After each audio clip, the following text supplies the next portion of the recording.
स्वाभाविक रूप से व्यक्ति को ये अधिकार प्राप्त होने की वजह से राज्य कभी भी व्यक्ति को इन अधिकारों से विमुक्त नहीं कर सकता।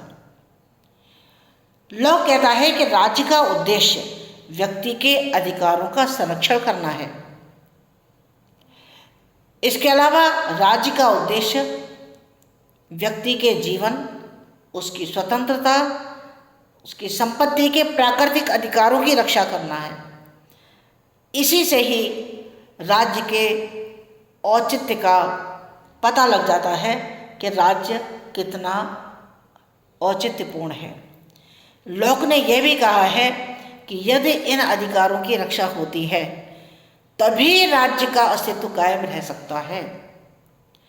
राज्य का जन्म इन अधिकारों को सुरक्षित बनाने के लिए किया गया है। इसलिए किसी भी राज्य का ये कर्तव्य है कि वो अपनी जनता की समस्त आवश्यकताओं, उनकी इच्छाओं, उनके अधिकारों का संरक्षण करे। इसके अलावा व्यक्तियों की सहमति ही राज्य का आधार है। यानी जब व्यक्तियों ने अपनी सहमति प्रदान की तो उससे राज्य अस्तित्व में आया। और जरूरी नहीं है कि यह सहमति लिखकर दी जाए, यह सहमति मौन भी हो सकती है। तो लॉक का जो सहमति का सिद्धांत है वह उनके व्यक्तिवाद पर ही आधारित है। लॉक ने कहा है कि व्यक्तियों का आपसी सहमति तथा इच्छा ने ही राज्य की संरचना की है। किसी को राज्य की सदस्यता स्वीकार करने के लिए बाध्य नहीं किया जा सकता। कोई भी राज्य व्यक्तियों को इस बात के लिए बाध्य नहीं कर सकता कि वो उस राज्य की सदस्यता को ग्रहण करें। लॉक ने भावी पीढ़ियों को भी, जो भविष्य में आने वाली पीढ़ी हैं, उनको भी राज्य की सदस्यता स्वीकार करने या न करने की छूट दी है। और ये जितनी भी परिस्थितियां हैं वो उसके व्यक्तिवादी विचार को और भी अधिक प्रबल बना देती हैं। प्राकृतिक अवस्था के लोगों को समझौते में शामिल होकर प्राकृतिक अवस्था में ही बने रहने की बात करते हैं। यानी इनकी जो सदस्यता के संबंध में लॉक ये कहता है कि प्रत्येक व्यक्ति की इच्छा का आदर किया जाए। लॉक ने व्यक्ति को राज्य का विरोध करने का अधिकार दिया। और लॉक ये भी कहता है कि समुदाय की सर्वोच्च शक्ति अंतिम रूप से समाज में, जनता में ही निहित होती है।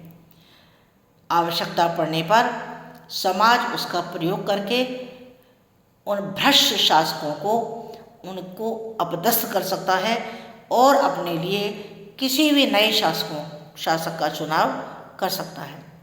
तो इसलिए लॉक के अनुसार जो राज्य का निर्माण है वो जनता के कल्याण के लिए ही किया गया है। राज्य ट्रस्ट के समान है, वह जनता की सहमति पर आधारित होता है और वो वैधानिक होता है।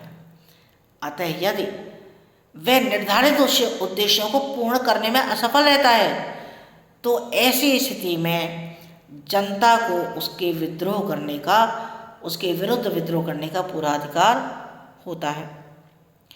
लॉक का व्यक्तिवाद उसके नकारात्मक राज्य की अवधारणा के द्वारा प्रमाणित होता है। यानी राज्य के कार्य नकारात्मक कर्तव्यों तक ही सीमित हैं। राज्य केवल तभी हस्तक्षेप करता है जब व्यक्ति के अधिकारों का उल्लंघन होता है। नैतिकता, बुद्धि तथा शिक्षा के क्षेत्र में व्यक्ति को अकेला छोड़ दिया जाता है। राज्य का उद्देश्य केवल जीवन, स्वतंत्रता तथा समाप्ति के अधिकार की रक्षा करने तक ही सीमित है। बाकी सारे अधिकार व्यक्ति की अपनी इच्छानुसार संरक्षित होते हैं। इसलिए नकारात्मक राज्य का जो सिद्धांत है वो लॉक को सर्वश्रेष्ठ व्यक्तिवादी सिद्ध कर देता है। लॉक ने धार्मिक सहिष्णुता का विचार देकर के व्यक्तिवादी होने का परिचय दिया है। यानी लॉक ये कहता है कि सभी धर्मों और संप्रदायों को राज्य में अपने विकास का अवसर प्रदान किया जाना चाहिए, लेकिन शर्त यही है कि उनके विकास से राज्य में किसी भी तरह की कोई भी अव्यवस्था न फैले। तो इसलिए लॉक धर्म को एक व्यक्तिगत चीज मानता है, इसलिए राज्य को व्यक्तियों के धर्म और विश्वास में किसी भी तरह का हस्तक्षेप नहीं करना चाहिए।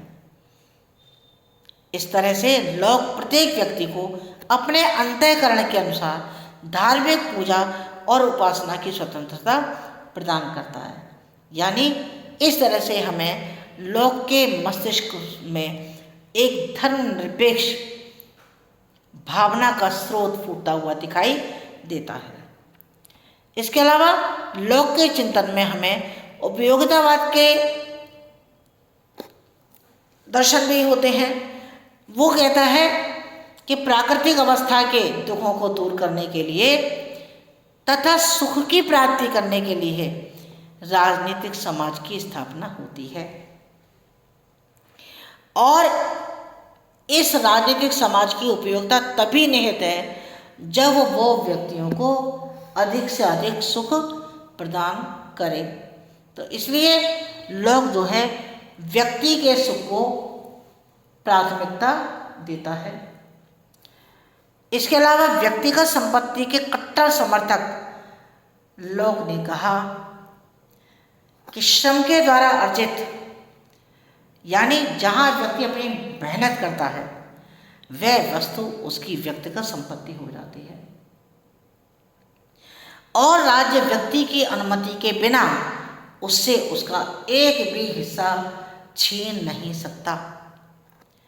लॉक कहता है कि व्यक्ति उन वस्तुओं का स्वामी बन जाता है जिन्हें शारीरिक श्रम के माध्यम से वो अपने हिस्से में लेता है। यदि व्यक्ति की या व्यक्तिगता का महत्व वो स्पष्ट करता है। इसलिए लॉक का जो श्रम का सिद्धांत है वो भी उसे व्यक्तिवाद की पहचान बताता है। इसके अलावा लॉक का जो क्रांति का सिद्धांत है वो निसंदेह